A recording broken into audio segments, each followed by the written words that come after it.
Hello everyone and welcome to Ghost Cinema. Today we're going to be doing a review on the MK48 light machine gun, one of my favorite weapons in the Ghost Recon game.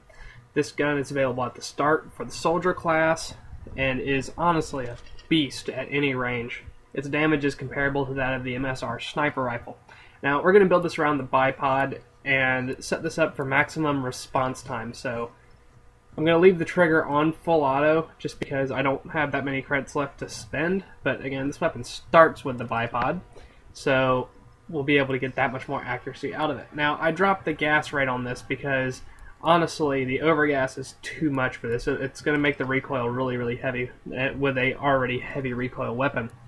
Now, I'm going to have to throw the laser on there. The barrel, I'm going to switch out to the long barrel to keep that heavy damage at range. The short barrel just drops the range a little bit on it, and honestly, we don't want the range drop.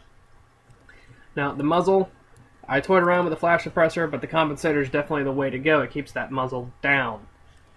Now, the stock, you only have two options to this, unfortunately, collapsed and fixed, or collapsed and extended stock, rather. I wish that there was a fixed stock, because honestly, that would probably look badass.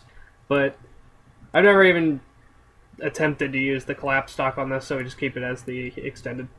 Now, again, optics are your choice. You could even use the backscatter on this. I'm going to use the red dot sight. Now, this weapon, again, has a lot of recoil, as you'll see just from it bouncing around while I'm firing this 150 round burst at all these targets. However, the damage on this is so high that if it hits something, it's going to be hurt. That's what these machine guns are for.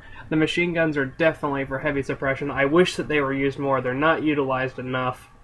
And honestly, you'll see in the gameplay video that this weapon can be extremely potent if you know how to run it. With the bipod down, this weapon has little to no recoil, even out to 90 meters. Getting into the gameplay here, you'll see what this light machine gun is meant to do. Now, throwing the bipod up here, you can actually get suppression points by shooting at stuff, and there'll be a little yellow like spot thingy that you can see there around the crosshairs that indicates somebody's being suppressed. And once you actually get the suppression, all it needs is like a bullet every second or so to count for getting suppression. You get like 50 points a second for suppression. And this gun just kills so quickly. It's an amazing weapon. The only issue again with it is the heavy recoil, but it's got the rate of fire to back that up, and definitely got the damage output.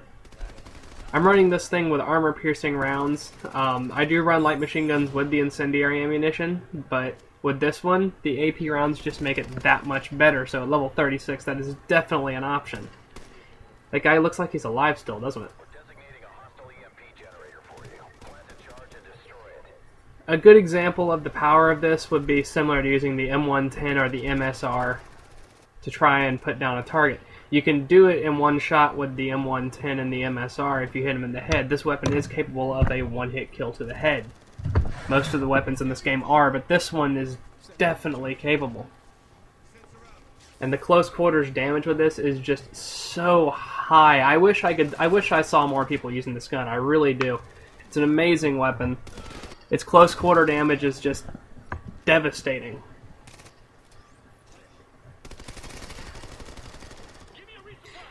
Alright, well, back to channel news. Again, we're trying to get more people to send in requests for various things that they want to see. And honestly, we haven't had any response out of this, which is... It's not unusual. The channel is new, but we really wish that somebody would send us some kind of request. We'll show you that we will take requests. We will do it. We're working on a Let's Play for the campaign on this. And again, we plan on branching out to larger games in the future, like Rainbow Six Patriots is coming out around the corner. We plan on branching out to that. We just need more subscriptions. Anybody that wants to subscribe, we do release videos on a timely basis. It took me a couple of days to release this video because of real-life situations that were just beyond my control. I had to do various things like that. But these videos will be being released on a timely basis, and the next video that's coming out is the PKP. I hope you enjoyed the review, and we'll see you next episode.